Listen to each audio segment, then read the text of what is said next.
con artist blames me for a mistake he made at my job, so I sabotage his business and cost him $450,000. Here's what happened. Subscribe to AmITheA on YouTube and hit the bell for notifications.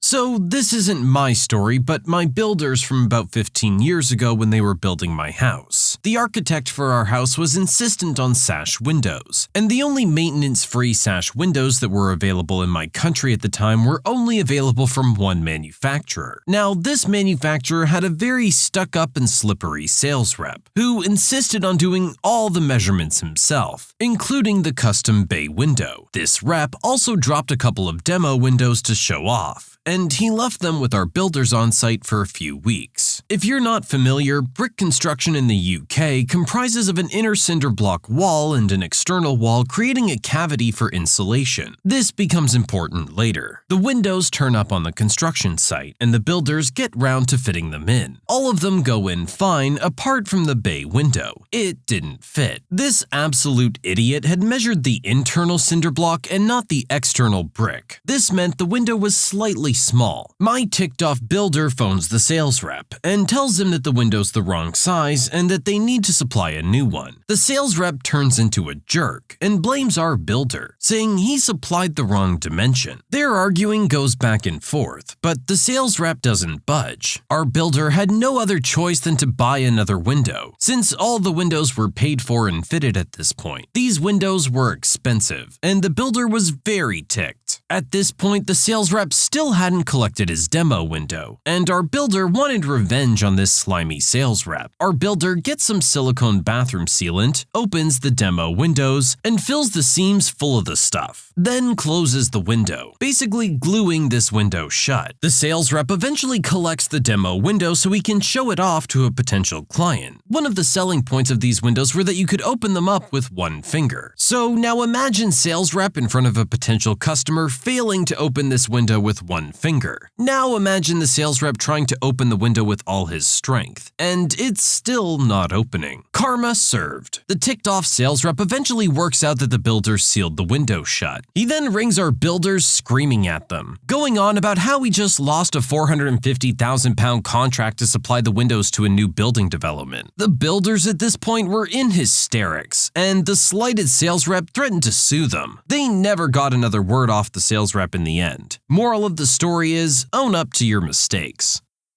Look, we all make mistakes on the job. Sometimes it can't be avoided. In this case, the sales rep made a goof. It happens. Just own up to it and move forward. You acknowledge what you did wrong and replace it with what it should have been. You give good customer service and hopefully that builder will want to work with you again, or recommend you if someone needs help with something. Instead, you chose to stick to your guns over one window that ended up costing you a much bigger contract. It is unfortunate that it was for such a big meeting and not something more smaller and personal maybe, but hey, builders don't know that. All they know is you had one coming.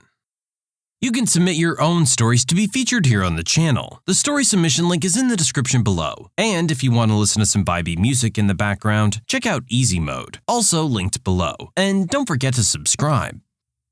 The city wouldn't do anything about my neighbor's pigeon poop covered property, so I took matters into my own hands. I live in a 10-story apartment building in a dense part of a city with numerous other tall complexes, but also a number of old single-family homes. One such home is right next to my building, directly underneath my 8th floor apartment. The longtime owner has had a pigeon coop in his backyard for years. The birds smell and are a nuisance, but no big deal. Then, about 6 months ago, the owner took it upon himself to dump 20 pounds of bird seeds in his backyard daily, attracting 200 to 250 city pigeons. They're ferals that lived in a park nearby, but once the feeding started, they ended up hanging around my neighbor's roof most of the day, every day. Complaints to him to desist were fruitless. Numerous neighbors also complained to city officials, but they were useless as well. Animal rights activists on our city council who halted a pigeon control program a few years back as cruel cruelty to animals are very pro-animal. They refuse to take action under the pretext that there's no sort of nuisance law the city could use in this case. The smell from the pigeon crap in his yard progressively got worse, and the birds started roosting on our property and crapping on parked cars. Several disgruntled neighbors, including me, pondered a solution for months. A neighbor and I arrived at a solution, artificially escalating the nuisance of the problem, specifically the bird reek, so the city can no longer ignore the nuisance. It had to be logical, secretive, and calibrated. Someone couldn't throw dog poop onto his property and expect an outcome. Long story short, we concocted an odorous slurry. Using my 8th floor balcony directly over the pigeon lover's backyard, I gave it a gradually increasing midnight sprinkling of slurry, which disappeared into the grass in his messy backyard. Within 1 week, the increased odor emanating from his property reached half a block away. Suddenly, the problem was resolved. We didn't see the official action, but word was that several prominent businessmen who own a restaurant down the street complained to the mayor about the stench. The city finally took action. The guy is now only allowed to keep 15 pigeon in coops. No more feeding the ferals. An unorthodox solution to a problem that needed to be dealt with.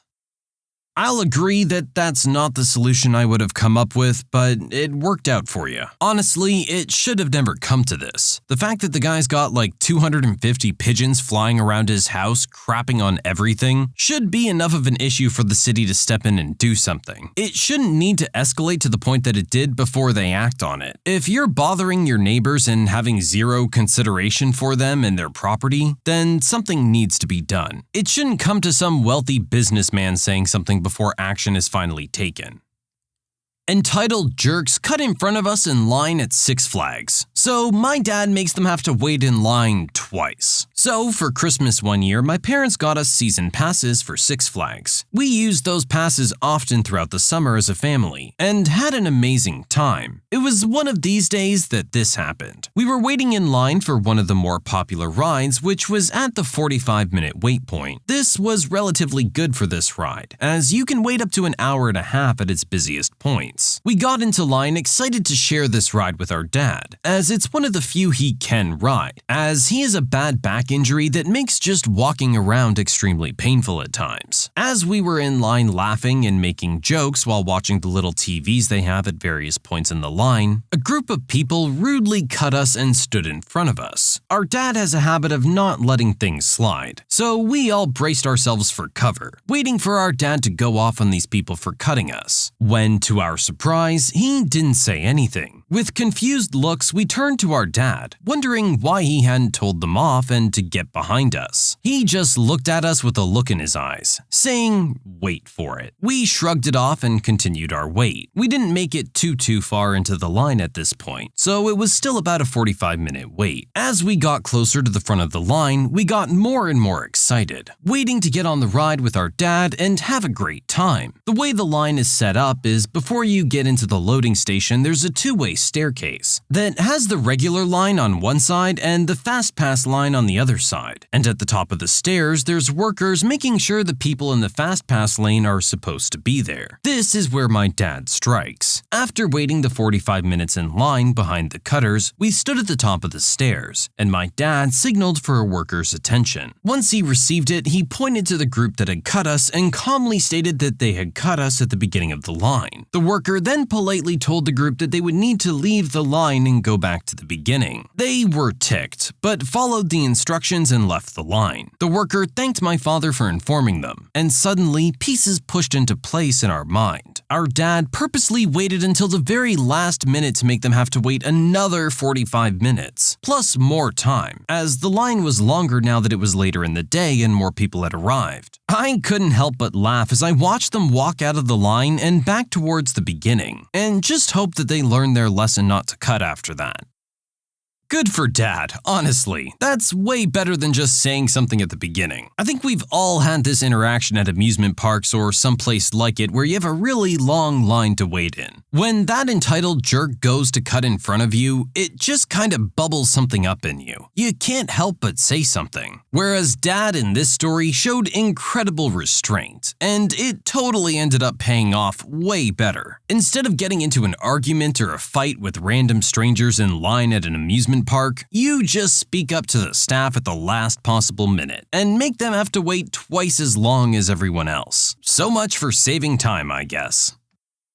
My boss tried to fire me because I looked too good in the uniform. My first job out of school was a language teacher in a private school, and it sounds like it's straight out of a fiction book. I was employed to teach grades 6 to 9. However, because I was the only teacher for that language, the owner begged me to teach grades 1 to 5 when I had any time to spare. I wasn't paid for the extra work. I taught each of the classes I was employed to teach twice a week, and the other classes once a week. Besides that, lunch duties were also added to my work, so I hardly sat all day. The school had a preschool at a different location, and all the teachers there wore uniforms. The preschool workers, all females, were the only ones required to wear uniforms. I was the only female teacher on the grade 1 to 9 staff. One day, the owner calls me to her office and asks me why I'm not in uniform like the preschool staff. I tell her no one informed me about wearing uniforms in my department, and also the male teachers don't wear uniforms. She gets slightly angry and orders me to sew one with my own money. I try to protest, but I see there's no way getting through to her. My parents convince me to let it go and sew one. When she sees me in the uniform, she goes off about how figure-flattering the uniform is on me, tells me I'm trying to seduce the boys, and calls me numerous names. She orders me to sew a new one or don't come back. My uniform was not short, way below the knee, didn't show cleavage, nor was it tight. I ignore her and she fires me a week later. While I'm in the middle of a class, I just packed my stuff and left. The next day, the principal calls me to tell me the owner is asking why I didn't show up that day. Duh, you fired me. She calls me herself and orders me to come back to work, talking about how do I expect the kids to eat lunch. Good luck finding a donkey like me to work for that pittance. I went back though, but not without double my pay. I then quit the next month. I wasn't gonna put up with that jerk any longer than I needed to.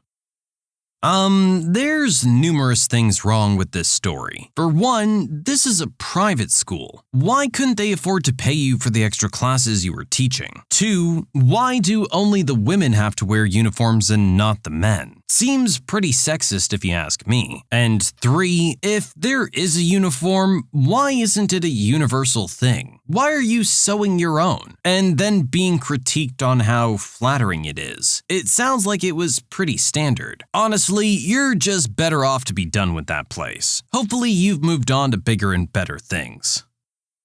Jerk developer tries to bully my father's client over damages to their house, so they make sure he's not going to be able to sell a single house until he deals with the problem. So my father's a lawyer who makes 80% of his living taking cases where people have been taken advantage of. Not all are poor, but many are, like elderly gentlemen scammed for $1,000 by an insurance company or agent, or charged an extra 3% for a mortgage. So a woman who bought a townhouse in a new development came to my father for help. Her new home immediately developed a mold problem from a leaky roof. About $5,000 in damages. Not a big deal for a developer who just built 200 units. Remember that number. So my father writes a letter to the developer, very matter-of-factly, and explains the situation and requests that he just fix it. Didn't want any money. It's literally 30 minutes to listen to the woman explain the story and to read her sales contract, and another 30 minutes to draft a letter. So the developer comes back with, "I'm not responsible for the subcontractor or his work, and it's in the sales contract. There's nothing you can do. You can't even sue me." The contract was probably not written very well, and perhaps onerous, meaning not fair and invalid in certain respects. But the point was taken. This developer was a greedy jerk who thinks he can bully people. Now, my father's client was one of the very first people to buy and move into one of the 200 units built, and every Sunday was an open house where prospective buyers came around to see the units and speak to the sales team with a small office in a truck container. My father instructed his client to make a photo album of the damage, as if the mold was finally getting married. Pictures galore of every instance of damage in the house. On Sunday, they showed up with the album and stood on the sidewalk next to the sales office and invited every single person who walked by to have a look at the album. They did this 2 Sundays in a row, after which they received a letter from the developer practically begging them to let him fix the damage. Apparently, they closed the sale office and had the vast majority of the units unsold. I don't recall the figure, but my father got a cash payment from the developer as well, and of course the damage was fixed.